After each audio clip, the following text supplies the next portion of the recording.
So must be like solar flares. Like yesterday, to Sioux City, Chicago, it's delayed. Out there, got to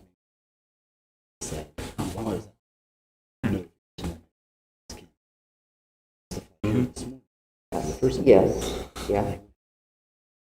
I remember. Sioux City. Yeah. Act like I. Okay. Yes. It's been, Got it. yes. Well, with that, I apologize, sir, very much.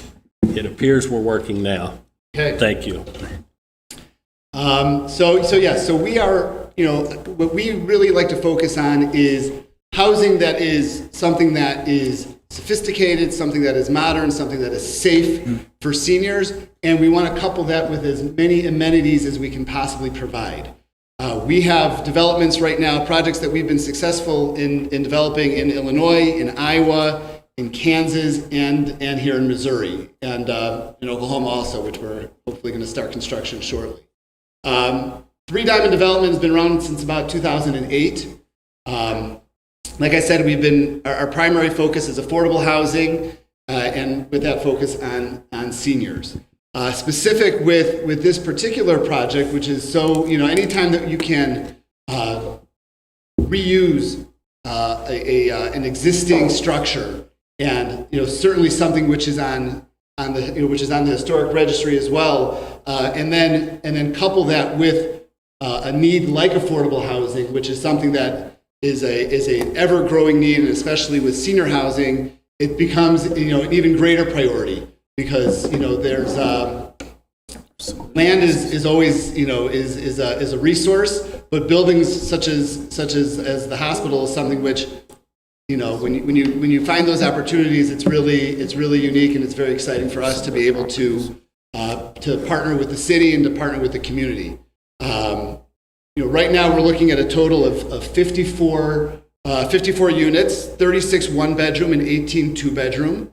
And because it's affordable, we'd be looking at a range in rents that would range somewhere from probably around the mid $300 range upwards to a little over $800, depending on the individual's income range and where that would fall in. And because this would be senior, this would also have an income restriction that would go along with it. So, based on the financing that we would be seeking through the Missouri Housing Development Corporate Commission, then we would this project would stay both senior and affordable for at least 30 years, if not longer. So not only is the historic use of this building something that could be preserved, but the use is something that would be extended out and be preserved through the restrictions that would be placed on the property. I have with me Curtis Gobin, who's with Wallace Architects, who is working on the design of the building and has been working very hard to work with service providers to make sure that not just the individual dwelling units are something which are designed in a way which is appropriate and which is suitable for seniors, but we want to design the building in a way that we can maximize the community space and to be able to maximize the services that could be brought to the seniors, and something that can keep this building active, because seniors today are certainly more active than they have ever been. And in our experience, the more that we can bring to our developments, that we can bring to the site without seniors having to seek out those opportunities, it makes them even more active. Another point that is very important for us is Three Diamond Development. We are located in Chicago. So if you are Cardinal fans, I apologize, but the Cubs, nothing to be proud of right now. They do suck, unfortunately. But we don't live here, and it's very important for us we want to be part of the community, and by not just in providing these services to the residents, we also want to be able to open up as much as we can to the greater community. We want to be a part of that, and we feel that any opportunity that we have where we can work with local providers, where we can work with to bring activities and services to our tenants, that's something that we want to be a part of. So we don't want to we're not just here to build it and go. We're here to build it and be part of the community and to really partner and to become part of the Hannibal community. Certainly, if there's any questions that I could answer about Three Diamond Development, about our developments, about kind of our vision, certainly happy to answer any questions. Curtis as well is here can answer any design questions, anything as it relates certainly to the community space, to the spaces that are being provided for service providers, amenities. He's here available to answer questions as well. Can you discuss the funding? Sure. Where funding from, timeline on that funding, what you see the timeline on the project, and the availability of back on the table this year. So we would be the main source of the funding is through MHDC, which is the low-income housing tax credits, and we would be the funding would come through both the federal state credits that we would be applying for, as well as the state credits, which are available in Missouri. And because the building is on the historic registry, we would also be able to get federal historic tax credits as well to help and in doing so. We'd be then obligated to preserve the historic nature and what makes this building so unique. The city, the different incentives that would be involved. To my knowledge, everything that was was in place. These are all things that we're going to be trying to utilize, because the more that we're able to bring in, the more that we're able to do within the development and rehabbing this property.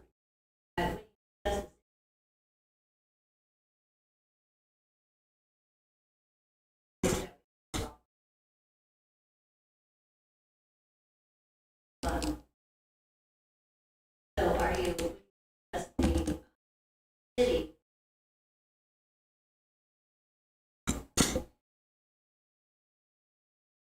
Okay, so I miss you, Melissa. there was a grant for remediation of the asbestos that was in there. That grant is gone, but Corey can speak to the opportunity for a larger remediation grant.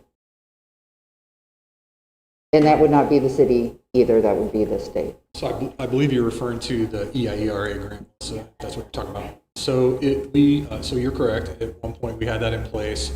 At the time, we did not have a developer that could see the project through to fruition, so we had to let that go. However, we have had ongoing conversations with EIERA about this particular project. They have committed that they would look at that program again, assuming we can show them something that commits the project to completion. So we believe that may possibly even be at a higher level than what it was last time, because they have some additional funding now from the federal government. So Lisa, myself, and Angel regularly just to find out where we're at in the process and what's going on. So we don't have a formal commitment at this point, but they have told us that they would look at committing this project.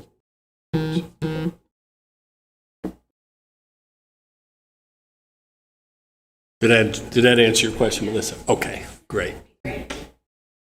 With regards to the timing, the application for the credits for the tax credits is in October, and then typically the awards are announced 90 to 120 days after that. So going into the early part of 2022.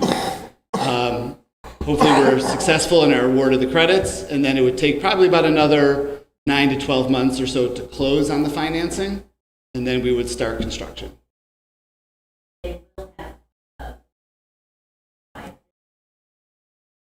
Yes. And if you don't get awarded this year?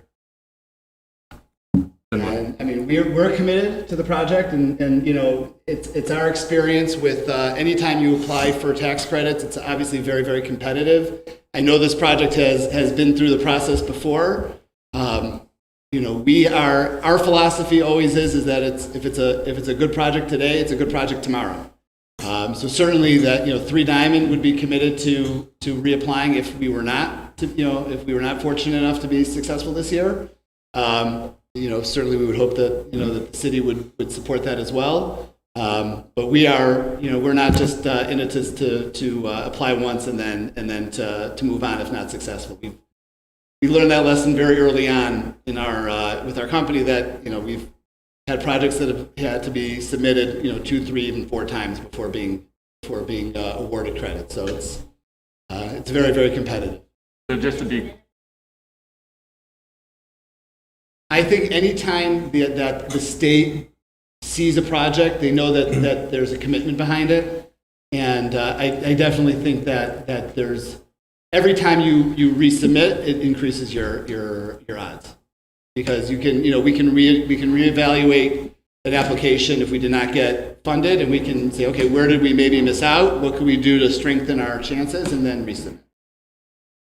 so just to be clear, the project is dependent on awarding of credits? Yes. Including historic credits or just the affordable housing credits? So the historic credits, because it's on the historic registry, and there are things that we would have to preserve as part of that process. So I would say that it does definitely. But the historic credits, I don't believe are competitive. So that's something that we would be able to apply for, and that's it's the MHDC process, the 9% tax credits that are the competitive part of this. Federal, correct? Yeah, the state, correct. Only federal historic credits, correct. I've got more. So, how many new jobs permanently? So there would be an on-site manager and a maintenance manager, and then there'd be service providers for the, I don't know how many would be full-time or part-time. A lot of that would depend on what the specific, we'll have a service coordinator. So I would say for sure there would be 3 is what I would think. And then, but obviously there's the construction jobs and that that's always a big piece of it, but it's not like a skilled nursing home or something has a much broader staff.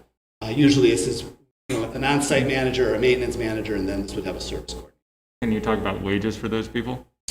That would be, again, that's dependent on typically their experience. I would say that, a manager probably today, this is, I don't know specific to this area. I could speak to, maybe some other states that we're actively hiring, excuse me, probably somewhere in the $40,000 to $50,000.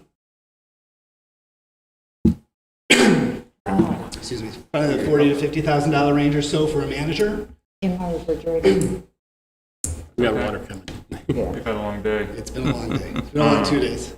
So that means you self-manage these properties, you don't develop and sell? No, we'll sell. We would bring in a third party, but we would be the owner. We would not be the manager, but we do not. We're not just building and selling. We would be in it for. So sometimes people build and sell after a predetermined 5 to 7 year period. Is that your strategy either? No, that's not our strategy. Our strategy would be, because of the tax credits, there's, remember, even if we were to sell at some point, the restrictions would stay with the property. So if we were to decide to sell, which I would say wouldn't happen for at least 15 years, just based on the tax credit regulations, thank you so much. Even if we were to do that, the restrictions would stay on the property, regardless of who owned it. But our strategy is always to own and to stay involved. Our oldest project that we have right now has been about 10, 11 years, and we still own it. Have no immediate plans to. I got one more right now. So 54 units, do you see that being inhabited mostly or exclusively by people already in Hannibal? Typically, yeah. I mean, that's when we do market studies and we do a lot of due diligence, and it's built for the people here, and that is always the primary market is the people of Hannibal to whatever the city is for them to be able to stay in Hannibal.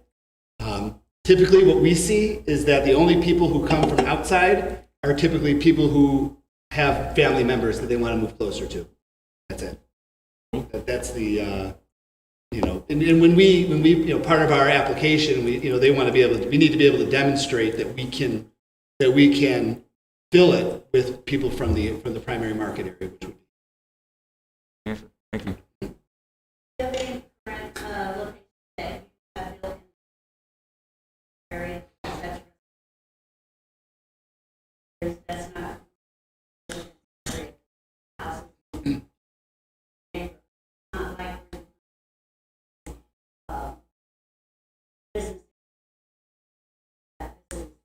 different residential, have you done that kind of project before? Have you done that kind of thought into this project?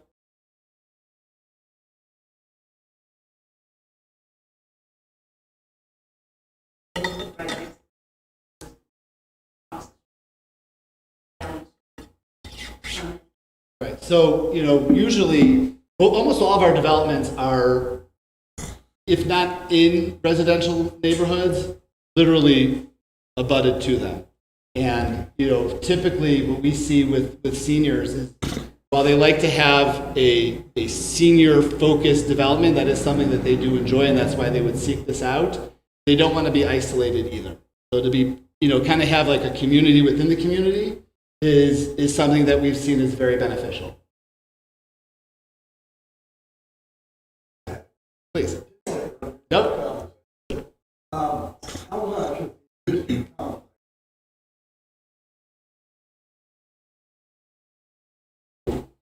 Well, as of right now, there's an old 1970s, I believe, time frame addition that's right in the center of the property. That is kind of a dilapidated structure, and all the components within it basically isn't salvageable. So that will be demolished, and then the perimeter of that building will be maintained. So we're maximizing as much as possible, with the exception of that one addition.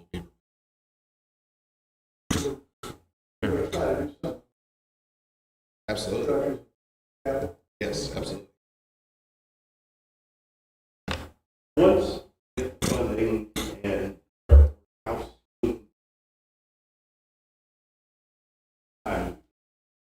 So usually with any construction project, I would say, certainly with new construction, usually we can say about 9 to 12 months, conservatively would be the time frame. With a rehab, sometimes that's you start moving. You're sometimes there's unknowns that you have to kind of allow a little bit of time for.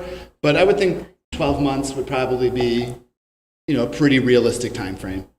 After the credits are awarded. After we close, once the credit, we would be awarded the credits, and then it takes about 9 to 12 months sometimes to let's say 9 months to close. Could take a little longer because there's a few different layers of funding. And then construction would start. So maybe by the end of like 2023.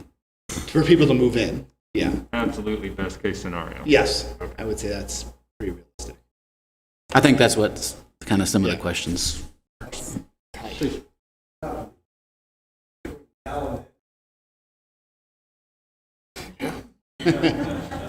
Yeah. We don't own it yet. We can't do anything to the building until we would have ownership of it.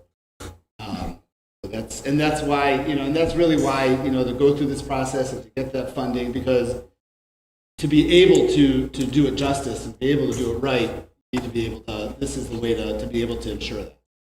So while it's, it's definitely a marathon and not a sprint to go through this process, if we're successful, which is our intention, it's certainly. How long is it? What was the How long has question? the vacant building been vacant? Oh, my. Off and on since the new hospital, right? They put a few places in there Melissa, what are we temporarily. looking at? About 8 years completely vacant? The last, and I use this very loosely because it's just that 1992 last time vital, if you call it that, something vital, been completely vacant. I could go on. Well, Yeah. there were some call centers and stuff like that thrown in. I was going to say, it's been sooner than 92. I was in it as a firefighter, I think, on the mic. Didn't we have, Right. That was Yeah. like Dr. Klein or something. so it had people in it. So, yeah. I was going to say, Swiss Colony was the last big one. I think what's the college in it? They were in it too, yeah. What about the parking lots? The two apartment parking lots. What are you looking at for that? I don't think Sorry, your question about the two prior parking lots. You They're on the east side. That are not on the site? They're across Virginia. Right. Well, what we're doing right now is we're focusing on on-site parking, and then the discussion is whether or not, how much parking are we accommodating for tenants within that space, and what is the number factor that goes beyond that? If so, what opportunities do you have to use adjacent parking? Those discussions are current, and as we figure those out, we'll proceed accordingly. But we're trying to keep everything isolated to the site as much as possible.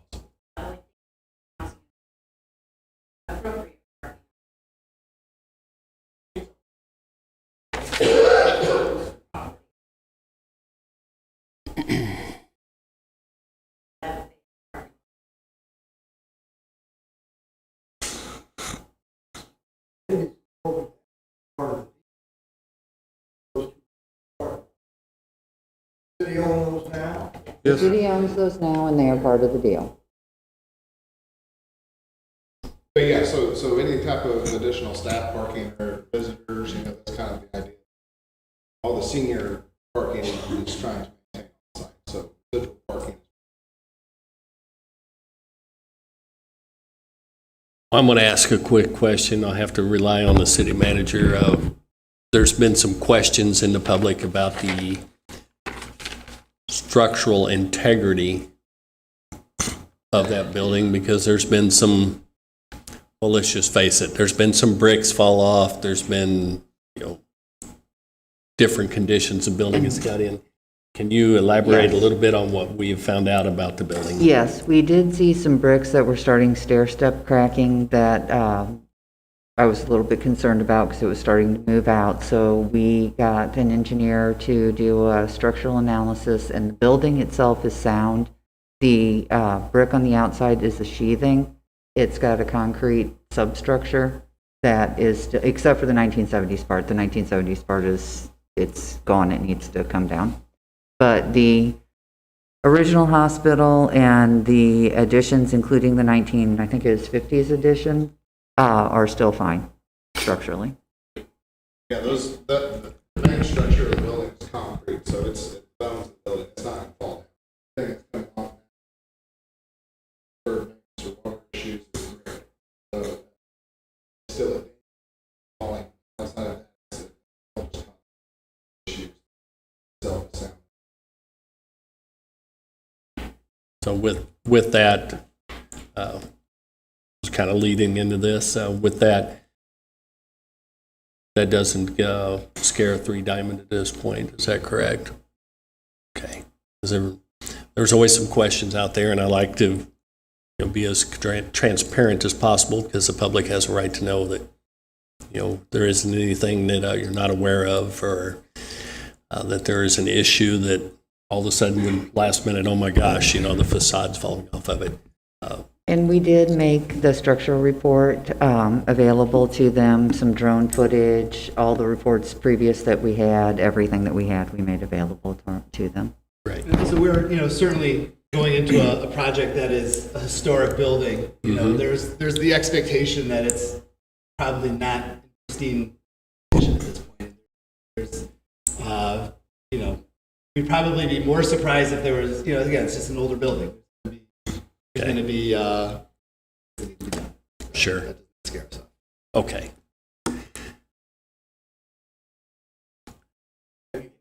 Working on projects similar to So we actually have, we tried working on a project like this once, and it just didn't get off the ground at that point. It was a very different type of a project.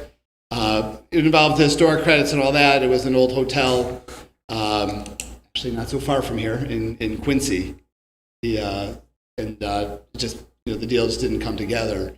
But we've looked. This is the kind of project that as a developer that's done a lot of new construction. We're doing a rehab project right now in Rolla, Missouri, which is kind of not a historic building. It's already existing housing that we purchased and are doing a rehab on it. It's very exciting to be able to work at a project that not only is providing for the housing need, but again, to preserve historic buildings. And that's something that as a housing developer, this is something that we've always, been targeting and, would love to certainly be successful here. But, we've been actively, talking to, just, in the industry saying, hey, who's worked on these deals? Let's figure out how we can make these work. Okay, so what other projects in Missouri involved in it? Mayor and I both know relationships for everything. You got contact. That's it. Yeah, so we have been successful in being awarded 9% tax credits in Missouri. We just broke ground on a new construction senior development in Potosi. And we were awarded 4%, another type of tax credit, to do this rehab in Rolla. Greg Rodewald, who is our CFO, he's a former underwriter for MHDC. So he certainly has a lot of relationships and is very, very familiar, with the process and with the players and with the people. And certainly that's, part of why we brought Greg into our group was because of his experience and his knowledge. There's a question in the back too, I think.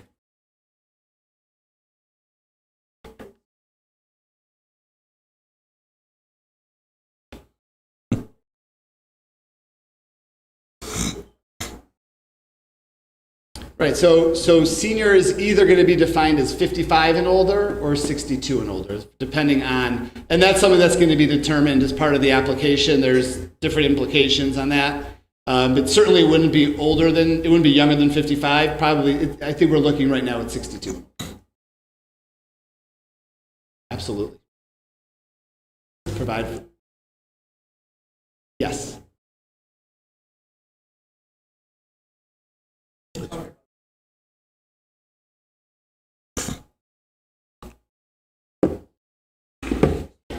Well, as far as mold abatement or taking care of hazardous materials, it's a requirement that a team goes in. They'll be hired to come in and do asbestos and abatement treatments within the facility to do testing, identify where these hot spots are, and then it will be resolved. So that's a requirement that will be met. Shelby. Again, the closest house.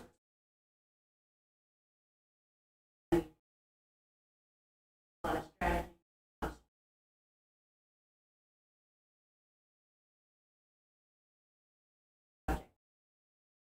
Everything from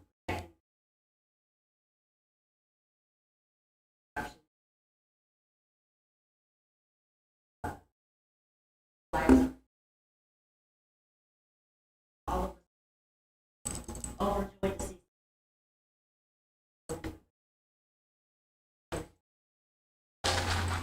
But again, very old.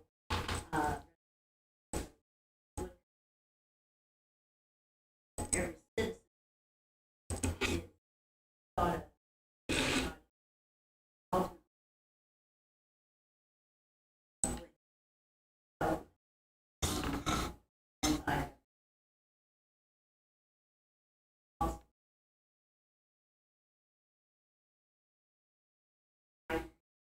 Area.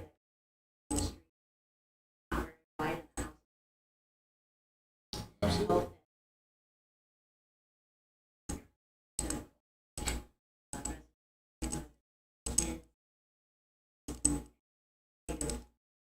Part of the last really 5 to 10 years.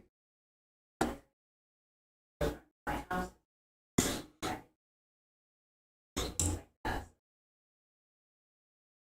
Great.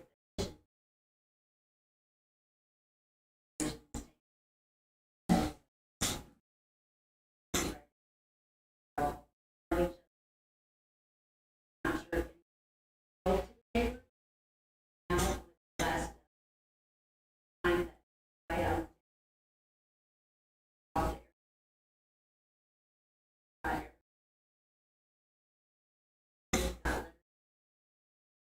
that I place down that neighborhood. Well, our priority is life safety. Obviously, the people in it, as well as the community. And I don't speak for Free Diamond, but developing relationships that last are key. It's with the actual development that we're doing, partnerships that become of it, the fees, the community outreach, and everybody actually gets infected by this project. We truly emotionally involved and connected to the communities to which we develop. Take a strong priority, trying to serve as best we can to them. We definitely.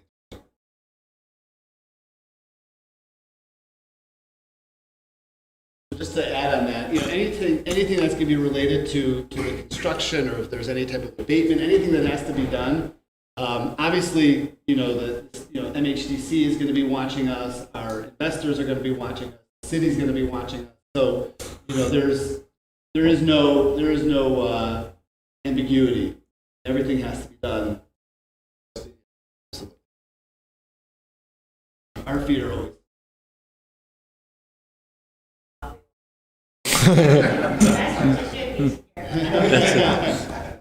Well, actually, in a good and bad, right? And positive was, yeah. I've never seen someone actually push as hard for this project to get done as she did when she was a council member.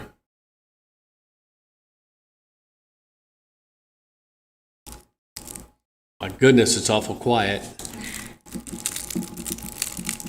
Any other questions or anyone want to speak regarding this development and the proposals that are being made? Input, ideas? I'm begging because. Let me preface by saying I'm just really impressed with the action work of Hannibal Regional Hospital. COVID situation, trying to get everybody vaccinated. I think it's marvelous job. Can't say it way. However, this is their problem. So we gave them our municipal hospital, and we took over St. Elizabeth in order to build the new hospital. And now they are awash in money. And what they did with the hospital that is subject matter of your all's project, they dumped on some fly-by-night North Carolina firm, hoping that they could shed of it. But in my estimate, it remains, at least to some degree, their responsibility. And for whatever the city is doing, they should be a participant.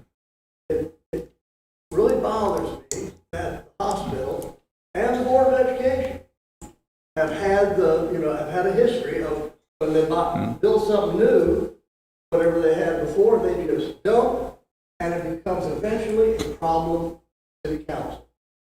And I don't think that's fair. And I think that there should be some conversation, not from fellows, but there should be some conversation of, you need to stay in the ship. You need to stay part of our effort to do something about this problem that you left us with. And so, for whatever that's worth, those are my sentiments. John, I agree, and I hope what you just said is on the news tonight. You're dead on. I was paying attention. Was that you?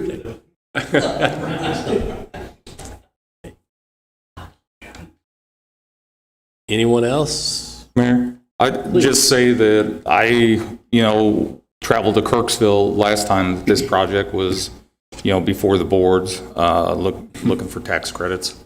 And, if you need someone from the city again, I'm sure there are a multitude of people that would be willing to travel wherever it's at in the state, including myself, to testify again, if need be. We definitely appreciate that because the margin for success on these projects is usually razor thin, and we've had projects in other states where literally 1 point was the difference between getting funded and not getting funded. Very often, support, local support, city support, community support goes it does not go unnoticed. We definitely appreciate that. You guys definitely have access to denial. Yeah,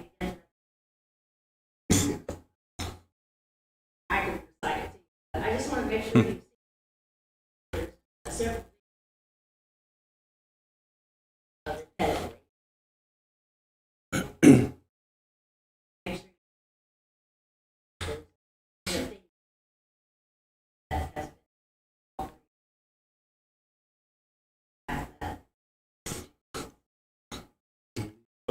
you- that has Just for my own curiosity, and I guess you don't have to participate if you don't wish. I mean, I'm just a regular guy. By a show of hands,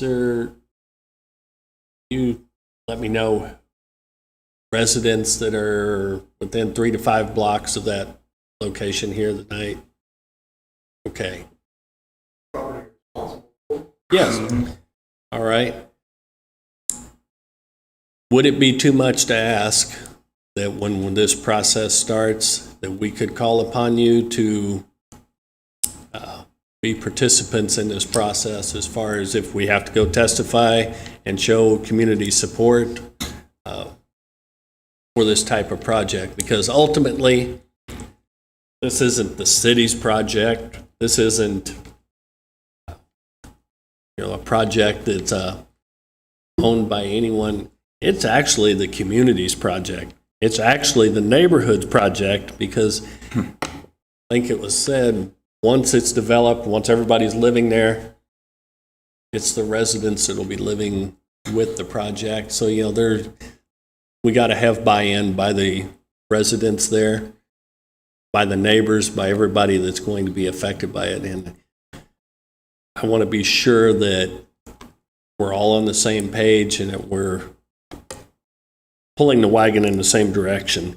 And I know from just the discussions I've had so far with the development group, that has been their keen interest from the word go, that they want to be sure that it is an enhancement, improvement to the neighborhood while serving the needs of senior housing. That best way I can sum it up. But they've been very astute to the needs of this community and to having a positive impact on the neighborhood. Last thing we want to do is have another negative impact in one of our neighborhoods. Melissa, you mentioned the investment going in that surrounding neighborhood. And anyone that drives up and down through that neighborhood will see that, yes, people are investing heavily in their properties. So, man, we have a good opportunity to just make that neighborhood go off the charts in positivity. So that's all I was asking for, is just kind of get an idea who was here this evening, because we will need help. This, as you mentioned, the process is very competitive, and it's sometimes a margin of 1 or 2 points, and the amount of people showing interest from the neighborhood and those who will be affected has a big impact. I know that for a fact. Absolutely, and to kind of piggyback on that, certainly anybody who would want to, voice support, you can talk to the city, but it goes up to the county level, to the state level, state representatives. They are all aware of this process, and it's a very, very limited resource. And I definitely have seen on multiple occasions where that little push, where they know that the city is, and not just the people that are sitting up here, but the community at large is supportive and is behind it. It definitely gets noticed. It's definitely a positive.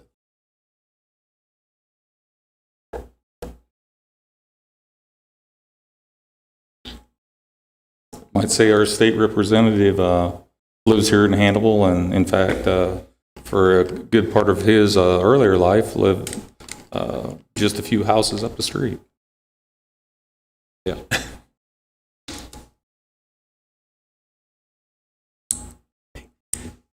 Anything else?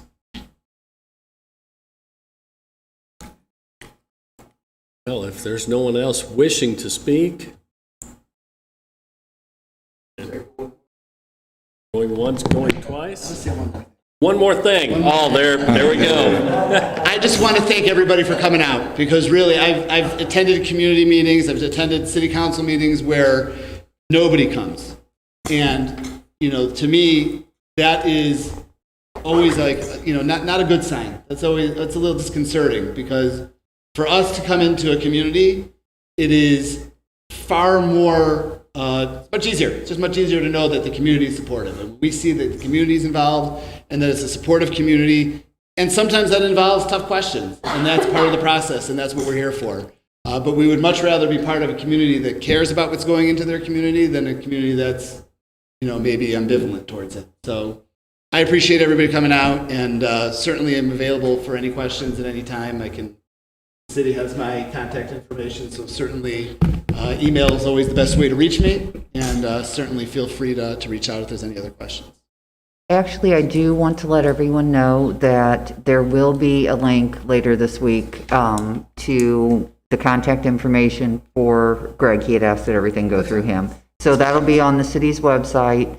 We will put out on Facebook that the information is on the city's website, but we're not going to put his information out on Facebook.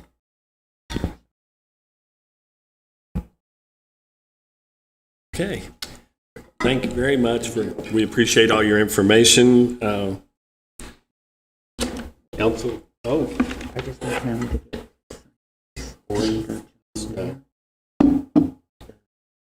with that, is there a motion to adjourn this public hearing? Motion to adjourn. Second.